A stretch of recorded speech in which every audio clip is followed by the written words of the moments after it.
Hi guys, চলে এসেছি আবার একটা নতুন মিনি ব্লগ নিয়ে তোমাদের সামনে। ভাবলাম ড্রেসিং টেবিলটার সামনে যখন অগোছালো হয়ে আছে একটু পরিষ্কার করে নিই। পরিষ্কার করা থাকলে বেশ ভালো লাগে দেখতে, সেই জন্য পরিষ্কারটা করে নেওয়া। একদমই পাগলের মতন হয়ে আছি, তাই একটু চুলটা আঁচড়ে নিই। আর আমরা জানো ঘরের মধ্যে চুল আঁচড়ে না, ঘরের মধ্যে চুল আঁচড়ালে পুরো ঘর চুল হয়ে যায়, খেতে বসার সময় না চুল পাওয়া যায়। এই জন্যই ভেবেছিলাম যেদিন থেকে বাড়িতে মার্বেল বা টাইলস বসানো হয়ে যাবে তারপর থেকে না ঘরে আর চুল আঁচড়াবো না। সেই জন্য সিঁড়ির এখানে এসে চুলটা আঁচড়ানো হয়, বা সিঁড়ির একদম গেটের কাছে গিয়ে আঁচড়াই। চুল আঁচড়ানো হয়ে গিয়েছে, এবার ভাবলাম একটু ক্রিম ট্রিমগুলো মেখে নিই। আজকে জানো স্নানই করিনি, একটু গরম গরম ভাব আছে, বাট তারপরেও স্নান করিনি কেন জানো?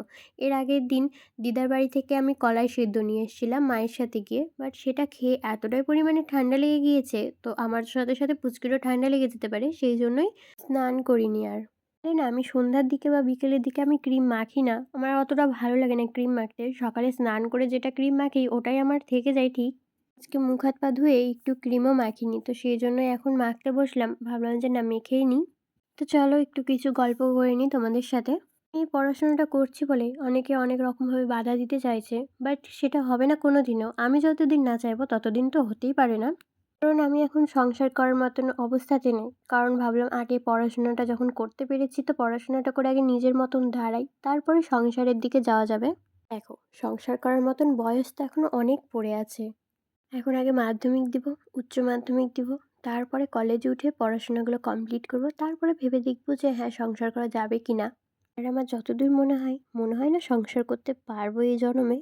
থাক, বাদ দাও এই সব কথা, পরে তোমাদেরকে একদিন সব কিছু খুলে বলবো। জানি যে তোমাদের মনে অনেকের অনেক প্রশ্ন আছে, একদিন সব প্রশ্নের উত্তর দিব, বাট আমাকে কিছুদিন টাইম দাও।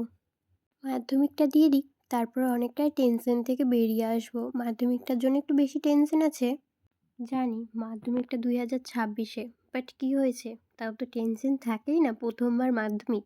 যাই হোক, মাধ্যমিকটা দেওয়ার পরে তোমাদের সাথে সব গল্প শেয়ার করব।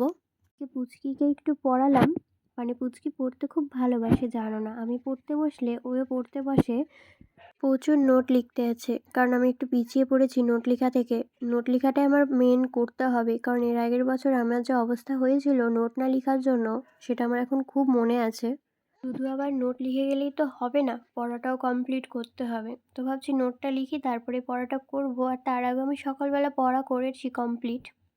আমার হাতের স্পিড এখন এতটাই কম হয়ে গিয়েছে, কারণ জানো পুচকি এসে থেকে থেকে ধাক্কা দিয়ে দেয়, তো সেই জন্য আস্তে আস্তেই লিখতে হচ্ছে আমাকে। নাহলে আমার এক পৃষ্ঠা কমপ্লিট করতে 10 মিনিটে আমি আরামে কমপ্লিট করে দিতে পারি। বাই।